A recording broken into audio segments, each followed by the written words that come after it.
हर हर महादेव, घर घर महादेव, माता पार्वती की जय हो।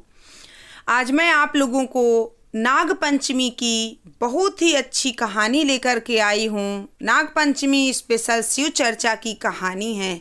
आप लोग इस कहानी को पूरी ज़रूर सुनिएगा। एक नागिन कैसे बनी एक अनाथ बच्ची की माँ। तो चैनल पे अगर पहली बार आए हैं, वीडियोज देख रहे हैं, चैनल को सब्सक्राइब नहीं किया तो चैनल को सब्सक्राइब अवश्य कर लीजिए और वीडियो को लाइक कर दीजिए। आइए इस कहानी को शुरू करते हैं। एक गांव में एक माँ बेटी रहती थी।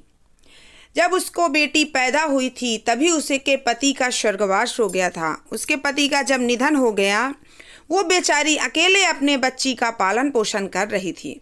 शिव गुरु की भक्त थी, भोले बाबा की बहुत ही अच्छी भक्त थी। एक दिन नाग पंचमी का दिन था। वो अपनी बच्ची को लेकर अपने खेत तरफ निकल जाती है। बीच में जंगल पड़ता है। वहाँ पर वो अपनी बच्ची को एक पेड़ के नीचे बैठा देती है और कहती है, बेटा तुम यहीं बैठना, मैं कुछ खेत में काम कर लूँ, फिर हम घर चलते हैं। लड़की वहीं बैठ गई। तभी माँ तो काम करने लगी, लेकिन लड़की को वहीं पर एक सर्प के बच्चे ने आकर डस लिया। लड़का वहीं पर मूर्छित होकर गिर पड़ा। माँ जब देखती है कि मेरा बच्चा गिर गया, उसके मुंह से झाग निकलने लगी तो माँ तड़पने लगी, रोने लगी, गिड़गिड़ाने लगी और सभी जगह चीखने लगी। उसका बच्चा आँख नहीं खोल रहा था। इतना रोई कि वहाँ सन पूरा पड़ा हुआ था, उसी की आवाज़ गूंज रही थी पूरे जंगल में। वो अपनी लड़की को अपने गोद में उठाती है और वहीं एक शिवलिंग बना था छोटा सा, उसे शिवलिंग के पास पहुंचकर सर पटक पटक कर रोने लगती है और कहती है, हे भोलेनाथ, आपने ये क्या कर दिया? मेरी बच्ची को ही मुझसे छीन लिया। आपने ऐसा क्यों किया? मेरे पति तो नहीं है और कोई नहीं है मेरे जीने का आधार। मेरी बेटी ही थी जो कुछ थी। आज आपने उसको कैसे अपने पास बुला लिया? इससे अच्छा तो मैं ही मर जाती। अब मैं किसके लिए जीऊँगी? सर पटक पटक कर रोने लगती है और कहती है, आज मैं यहाँ से जिंदा नहीं लौटूंगी, मैं भी सर पटक पटक कर यहीं मर जाऊंगी। ऐसे देख के शिव गुरु से रहा नहीं गया। भोले बाबा एक साधु का भेष धारण करके वहाँ पहुँच गए। कहने लगे, क्या हुआ, क्यों विलाप कर रही हो? माँ कहने लगी, मेरी बेटी अंतिम समय पे बैठी हुई है और मैं विलाप ना करूं। आज तो इस अदालत में मुझे न्याय ज़रूर से ज़रूर मिलेगा। या तो मेरी बच्ची को जीवित करें भोलेनाथ, या तो मुझे भी उसके साथ अपने पास बुला लें। मैं जीवित नहीं रह सकती और मैं इस मंदिर से जाऊंगी ही नहीं जब तक मेरी बेटी अच्छी नहीं हो जाती, या तो मैं मर जाऊंगी। उन साधु महाराज ने कहा कि तुम्हारी बेटी को तो मैं जीवित कर दूंगा, लेकिन एक शर्त है। माँ ने कहा, मैं हर शर्त मानने को तैयार हूँ, लेकिन मेरी बेटी ठीक होनी चाहिए।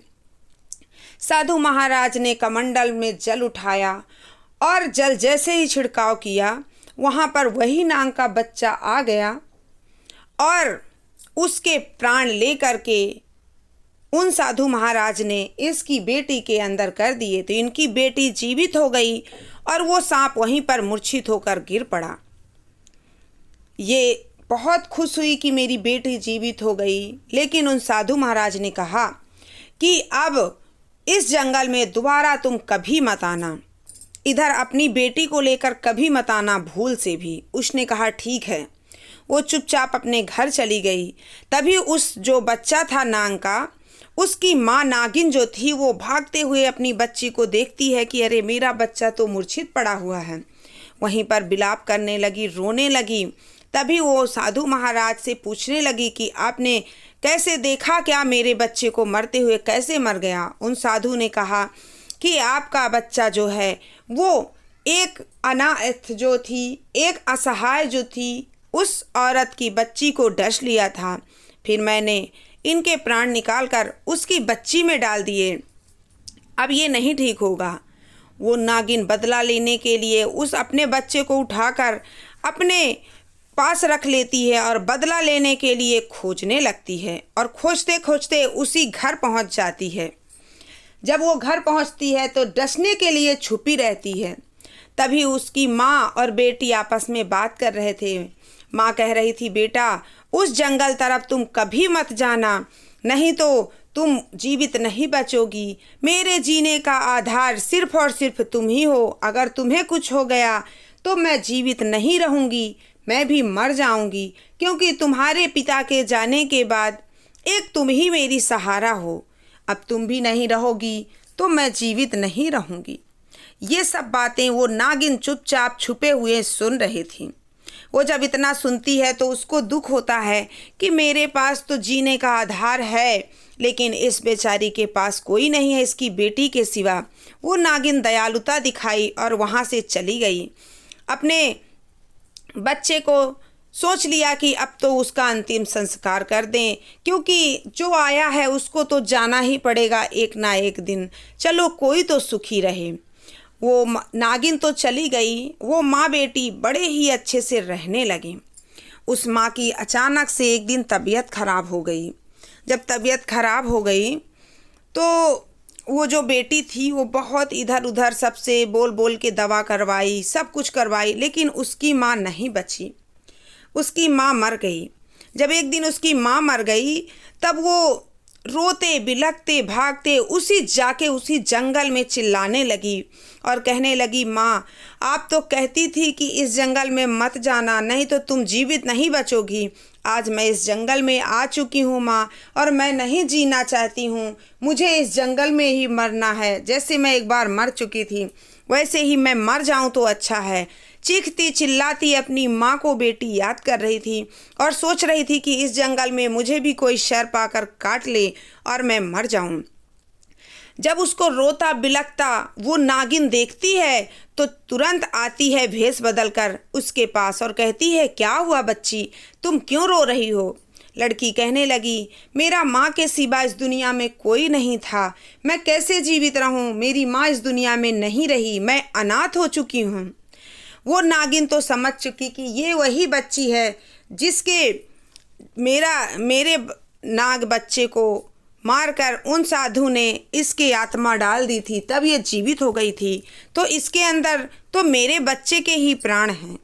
वो नागिन जो थी लड़की को उठाकर अपनी गोद में बैठा लेती है और उसको छुपका कर सीने से कहती है, बेटा आज से मैं तुम्हारी माँ हूँ, तुम मुझे अपनी माँ समझो। अब से मैं तुम्हारा ध्यान रखूँगी। अब तुम्हारी माँ तो चली गई, उसे भूलना ही पड़ेगा, क्योंकि इस दुनिया में जो भी आया है उसे एक ना एक दिन जाना ही पड़ता है। वो लड़की किसी तरह चुप हुई और अपने साथ उस नागिन को अपने घर ले गई। वहाँ एक टूटी फूटी झोपड़ी थी। जैसे ही नागिन के पैर पड़े वो झोपड़ी एकदम महल में बदल गई। वो इच्छाधारी नागिन थी। उसने धीरे धीरे इतना धन दौलत कर दिया, बड़ा सा महल तैयार कर दिया कि सब हैरान थे कि ये कौन है, कहाँ से आई है जो इस बच्ची की माँ बनकर आई है और इसको माला माल कर दिया। देखती है कि उस लड़की का पालन पोषण बड़े ही अच्छे से करके उसको अच्छा संस्कार देकर बड़ा किया। अब उसकी शादी कर दी। जब शादी कर दी तो उन नागिन ने ऐसे घर में शादी करी थी कि जहाँ का बेटा खुद ही घर जमाई बनकर उसी के घर में रहे। इतने अच्छे महल को देखकर कौन नहीं रहना चाहेगा। एक ऐसा लड़का मिला जो स्वयं उसकी बेटी के साथ रहना चाहता था। अब वो नागिन कहने लगी अपनी बच्ची से, अब मेरा जाने का समय आ चुका है। बच्ची से तो नहीं कह रही थी, सोच रही थी अपनी बच्ची से कैसे कहूँ, इसका मन टूट जाएगा। तो क्या कि उस बच्ची का जब विवाह हो गया तो उसका हाथ पकड़कर उसी जंगल में ले गई वो नाग माता जहाँ से वो आई थी। लेकर गई और सारी कहानी उस लड़की को बताया। कहने लगी, देखो बेटा, जब तुम छोटी थी तो मेरे बेटे को ही मारकर तुम्हारे अंदर प्राण डाले गए थे। तुम मेरी बेटी ही हुई। मैंने तुम्हारा पालन पोषण कर दिया, तुम्हारे जीने का आधार दे दिया तुम्हें। अब तुम्हें अपने पति के साथ उस घर में रहना है। अब मेरे जाने का समय आ गया है। वो लड़की लपट कर रोने लगती है और कहती है, मेरी माँ तो मुझे छोड़कर चली गई थी बचपन में ही। आप मेरी माँ बनी, अब आप मुझे छोड़कर कभी मत जाइए, नहीं तो मैं जी नहीं पाऊँगी। माँ कहने लगी, नहीं बेटा, मैं तो हमेशा तुम्हारे मन में रहूँगी और जब भी तुम्हें याद आए मेरी, तुम इसी जंगल में आकर मुझे पुकार लेना, हमेशा मुझे अपने पास पाओगी। जब भी कष्ट हो, दुख लगे, तुम्हें मेरी याद आए, तुम चुपचाप यहाँ चली आना, मैं तुम्हें हमेशा मिलूँगी। जब इतना नाग माता कहने लगी तो उस बेटी ने दुखी मन से अपनी नाग माता को विदा किया। नाग माता चली गई अपने नागलोक और बेटी आ गई अपने पति के साथ खुशी खुशी घर में रहने लगी। दोनों पति पति रहने लगे। कभी कभी वो नाग माता आती थी अपनी बच्ची से मिलने। तो ये कहानी यही थी। शिव गुरु ऐसे ही दया सब पे बनाए रहें। प्रेम से बोलिए हर हर महादेव, घर घर महादेव, माता पार्वती की जय हो।